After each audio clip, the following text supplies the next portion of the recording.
And welcome to Indian Institute Education. आप सबका स्वागत है आप सबके चैनल में इंडियन इंस्टीट्यूट एजुकेशन में।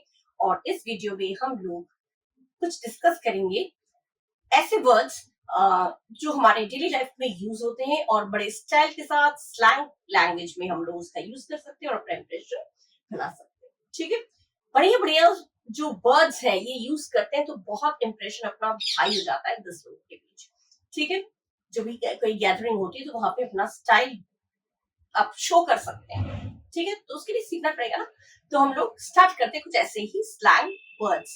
ठीक है, फर्स्ट है स्केची। स्केची स्केच तो मालूम है स्केच करना, लेकिन स्केची अगर कहेंगे तो स्लैंग वर्ड स्केची का मतलब होता है बहुत सस्पिशियस, जिसपे संदिग्ध हो, संदेह हो, डाउटफुल। ठीक है, सस्पिशियस किसी किसी का नेचर, किसी किसी की बातें बड़ी सस्पिशियस होती है, किसी किसी का एटीट्यूड बहुत सस्पिशियस होता है, बड़ा शक होता है उसकी बातों पर, शक होता है उसकी हरकतों पर। तो हम वहां पे शक होता है, अगर हिंदी में बोलेंगे खराब लगेगा, डाउटफुल बोलेंगे तो भी समझ में आ जाएगा, लेकिन स्टाइलिश इंग्लिश में स्केची बोलेंगे तो केवल उन्हीं लोगों को समझ में आएगा जिनको इसका मीनिंग मालूम है। ठीक है, स्केची मीन्स होता है सस्पिशियस, माने संदिग्ध। और इसका एग्जाम्पल है the way he was avoiding eye contact seemed really sketchy. जिस तरह से वो आई कांटेक्ट अवॉइड कर रहा था, मतलब जब आई कांटेक्ट अवॉइड करना मतलब नजरों से नजरें मिलाने से बचते हैं कि नजरों से नजरें ना मिले। जब झूठ बोलते हैं तो होता है ना, मोस्टली ये होता है जब झूठ बोलते हैं तो नजरों से नजरें नहीं मिलाते, हम लोग अवॉइड करने की कोशिश करते हैं कि सामने से नजर ना मिलानी पड़े। झूठ बोलते हैं तो नजर बचाने की कोशिश करते हैं, नजरों में नजर डालकर बात करने से बचते हैं। तो वही वो किया है, इसमें लिखा हुआ है जिस तरह से वो आई कांटेक्ट बचा रहा, जिस तरह से वो नजरें चुरा रहा था, नजरों से नजरें मिलाने से बच रहा था, seemed really sketchy। देख के लगा कि कुछ तो गड़बड़ है, कुछ तो सस्पिशियस है, कुछ तो संदिग्ध है। ठीक है, अच्छा लगता है सुनने में, स्केची। नेक्स्ट वर्ड है फ्लैकी। फ्लैकी माने अनरिलायबल या अविश्वसनीय, जिस पर विश्वास ना हो। ठीक है, ये अलग चीज हो गया। शक होना अलग चीज हो जाता है, और विश्वास ना होना, किसी किसी को हम कोई ड्यूटी देते, कोई रिस्पॉन्सिबिलिटी, कोई जिम्मेदारी देते हैं और कहते हैं कि तो कर देना ये काम, लेकिन फिर हमें लगता है यार इसको तो ये काम देना ही बेकार है, ये तो बहुत लापरवाह है, ये ध्यान ही नहीं रखता, भुलक्कड़ है, तो उस पर भरोसा मत रखो। तो अनरिलायबल, फ्लैकी माने अनरिलायबल या जिस पर विश्वास नहीं किया जा सकता। ठीक है, हर काम के लिए हर किसी पर विश्वास नहीं किया जा सकता, जरूरी थोड़ी है वही काम वो कर ही देगा। तो ये चीज है अनरिलायबल।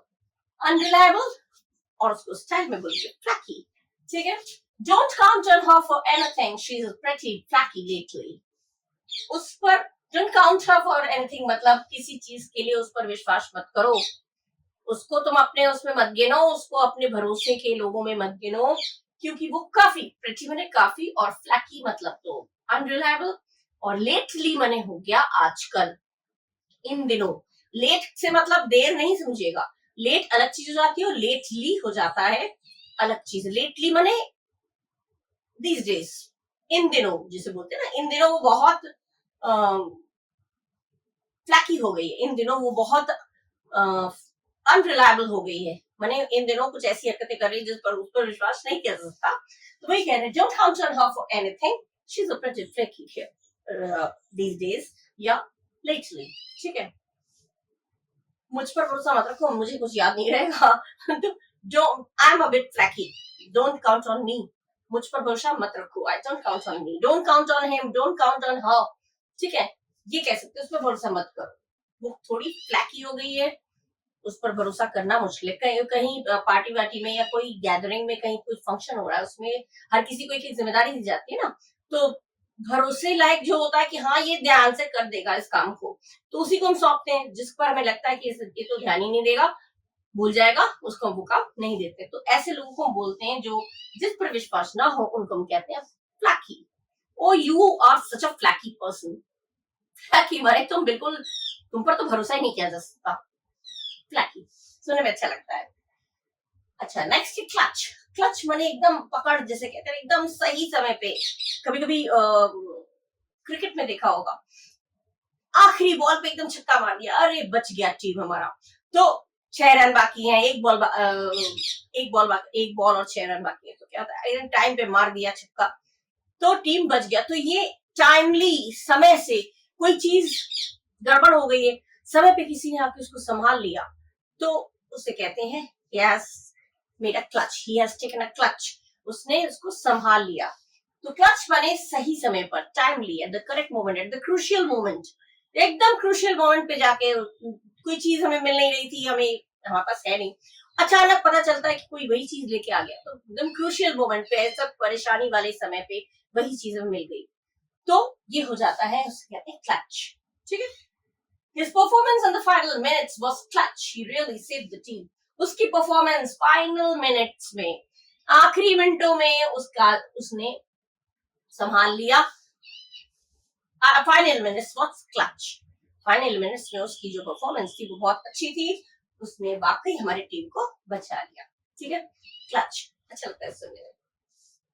ग्रिटी, ग्रिटी माने टफ, चाहे कोई टफ माने सख्त बहुत ही, या टक्कर का, जैसे मान लीजिए कोई कंपटीशन है, टफ कंपटीशन है, या कोई रूल्स एंड रेगुलेशंस हैं, कुछ नियम है वो बहुत टफ है, तो भी कहते हैं। और कभी कभी होता है मम्मी लोग घूर के देखती है, तुमने ये किया, गलत किया, बच्चों को आंखों से डराते हैं, तो हम कहते हैं अरे mummy is giving tough looks, mummy please don't give me tough looks. Tough looks मतलब कोई गलती कर देते तो मम्मी घूर के देखती है, ये क्या किया तुमने, तो वो क्या, उसको क्या कहते हैं, टफ लुक्स, उसको भी कहते हैं टफ लुक्स, या टफ माने टक्कर का, ग्रिटी, टफ को स्टाइलिश में बोलेंगे gritty. Today the competition was really gritty। आज जो कंपटीशन था वाकई बहुत टफ कंपटीशन था, बहुत जोरदार टक्कर का कंपटीशन था। तो टक्कर का को अगर इंग्लिश में बोलेंगे, स्टाइलिश इंग्लिश में, तो ग्रिटी।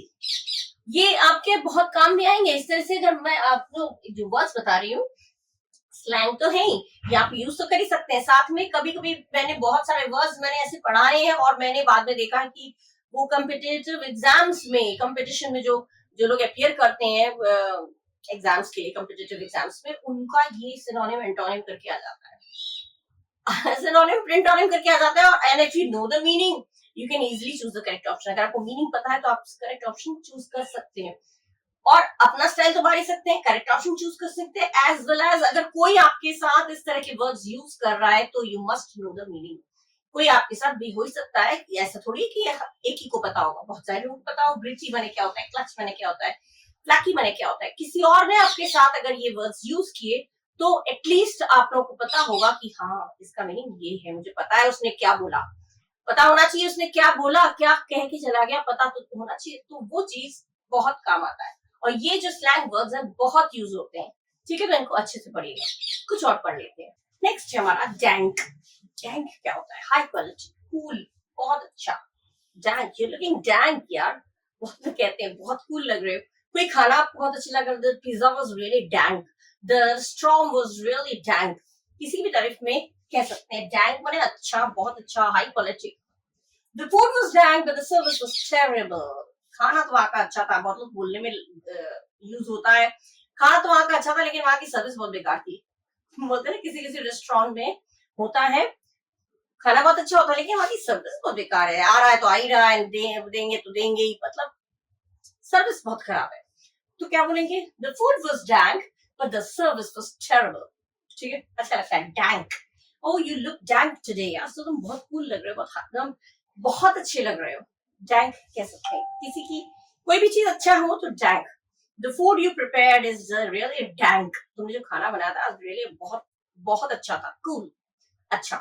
ठीक है, कूल में ठंडा नहीं, कूल में बहुत अच्छा।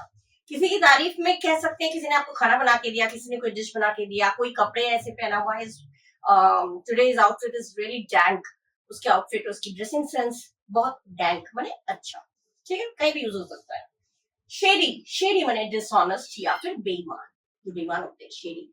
शेडी वर्ड यूज करेंगे तो डिसऑनेस्ट सुन के सबको पता चल जाएगा, बेईमान बोलेंगे तो और भी सबको पता चल जाएगा, लेकिन shady, this attitude is a bit shady, उसका बर्ताव थोड़ा सा शेडी है, बेईमान टाइप का है थोड़ा, कहने के किसी को क्या तुम थोड़ा बेईमान टाइप के हो यार, किसी को बोली, किसी ने बेईमानी की और आप दोस्त में अरे यार तुम बड़ा बेईमान टाइप के हो, तो बेईमान बोलेंगे तो बुरा लग जाएगा, अरे you are a bit shady, you are a bit shady, तुम शेडी हो मतलब डिसऑनेस्ट हो, बेईमान हो। ठीक है, that guy seems really shady, उस आदमी को देख के रियली बेईमान सा लग रहा है, सीम्स मैंने देख के लगना। देख के थोड़ा बेईमान सा लग रहा है। I wouldn't trust him with my money. मैं अपने पैसों के मामले में उस पर विश्वास नहीं करूंगा। I wouldn't trust him with my money. पैसों के मामले में मैं उस पर विश्वास नहीं करूंगा क्योंकि वो देख के लग रहा है थोड़ा सा dishonest, shady। ठीक है। नेक्स्ट बैक, BSWC के बैक माने crazy, ridiculous, बेकार, bad, कुछ भी कह सकते हैं। ठीक है। His excuse for being late was really whack. उसने जो लेट होने का जो बहाना बनाया ना वो रियली बहुत ही ridiculous बहाना था, एकदम बड़ा बकवास बहाना बनाया उसने, and didn't make any sense। और उसका कोई मतलब ही नहीं निकला, उसका कोई सेंस ही नहीं निकला। उसने जो लेट आने के लिए, देर से आने के लिए जो बहाना बनाया, एक्सक्यूज दिया उसने, बहाना बनाया, वो बिल्कुल इट वाज रियली अ वैक, बहुत बेकार सा था बहाना, बिल्कुल बेकार था। उसको मतलब उसका कोई सेंस ही नहीं है, उसका कोई मीनिंग ही नहीं है, कोई मतलब ही नहीं है जिस तरह से उसने बहाना बनाया। कुछ कुछ बहाने लोग बनाते हैं तो यकीन हो जाता है, लेकिन कुछ बहाने ऐसे होते हैं पता चल जाता है इसने बहाना बनाया, एक तो ऐसा बहाना बनाया जिसको मतलब ही नहीं है। ठीक है, तो वो है वैक, क्रेजी, पागल। इस वैक किसी के लिए कह सकते हैं बड़ा पागल टाइप का है, बड़ा बेकार आदमी है यार। तो वैक किसी का एक्सक्यूज, किसी का बहाना बेकार है तो वैक। ठीक है, वैक यूज कर सकते हैं, स्लैंग वर्ड है, बहुत यूज होता है ये। अच्छा, रैचेट, रैचेट माने ट्रैशी या लो क्लास, बहुत घटिया क्लास का, बहुत ही ट्रैशी, बकवास, कूड़ा करकट। कूड़ा करकट नहीं, किसी का बर्ताव खराब है, कोई भी चीज हो, लो क्वालिटी, लो क्लास का है तो ट्रैशी। कोई not person, not even person, मतलब कोई आदमी या कोई इंसान की बात नहीं, कोई पर्टिकुलर चीज जो आपको लगे कि हाँ ये चीज बहुत बेकार है यार, ये वाला चीज खरीद के लाए तो लुक्स ट्रैशी, लुक्स रैचेट। किसी का बर्ताव, किसी इंसान या कोई चीज, किसी के लिए भी ये रैचेट यूज कर सकते हैं, ratchet. His behavior is so ratchet. उसका बर्ताव बड़ा रैचेट सा, रैचेट पर एकदम लो क्लास जैसा बाब, उन्हें हरकतें या उसकी जो एटीट्यूड है, उसका बर्ताव, उसका जो भी वो हरकतें करता है बिल्कुल लो क्लास वाली क्वालिटी का करता है। तो लो क्लास वाली क्वालिटी सब कुछ समझ में आ जाएगी। जो लो क्लास किसी को बोलेंगे वो भी गुस्सा आ जाएगा, क्या मेरे लो क्लास है, लो क्लास ना बोल के आप इंग्लिश में स्टाइल में बोलिए उसको रैचेट। ठीक है, बुरा भी बोलिए लेकिन रैचेट बोल दीजिए तो बुरा इतना नहीं लगेगा, क्योंकि वो सुनने में खराब नहीं लगता। ये स्लैंग वर्ड्स हैं, सुनने में खराब नहीं लगते, लेकिन हाँ मीन तो करते हैं कहीं ना कहीं। कोई लेजी है, कोई बेईमान है, तो उसके लिए स्लैंग वर्ड्स यूज करते हैं, लेकिन वो सोबर लगता है थोड़ा सा। 10 लोगों के बीच आप रियल वाले जो मीनिंग है, हिंदी वाले जो अगर बोलेंगे तो वो बहुत आप ही को बुरा लगेगा कि देखो कैसा आदमी किस तरह से बात कर रहा है। लेकिन वही बात आप स्टाइलिश इंग्लिश में बोलेंगे तो कोई आपको बुरा नहीं कहेगा, आपका इमेज बना रहेगा। ठीक है, इस तरह के वर्ड्स विद सेंटेंस मैंने दिए हैं, इस तरह के सेंटेंसेस आप लोग खूब पढ़िए, खूब यूज करिए, और अगर अच्छा लगे तो खूब लाइक करिएगा, शेयर करिएगा, कमेंट जरूर करिएगा। और जिन बच्चों ने सब्सक्राइब, जिन व्यूअर्स ने सब्सक्राइब नहीं किए प्लीज सब्सक्राइब करिएगा, अच्छे अच्छे वर्ड्स, अच्छे अच्छे सेंटेंसेस में जिससे कि और ला पाऊं। आप लोगों का सपोर्ट में ये बहुत प्रेशियस होता है, बहुत ही कीमती है। ठीक है, तो लाइक करिए, कमेंट करिए, सब्सक्राइब नहीं किया तो प्लीज सब्सक्राइब कर दीजिए, जिससे कि और यस और बेल आइकन भी प्रेस करिएगा, जिससे कि अपकमिंग जो वीडियोस हैं उनकी नोटिफिकेशंस आपके पास पहले पहुंचे। ठीक है, so till the next video, bye bye, thank you and do take care of yourself.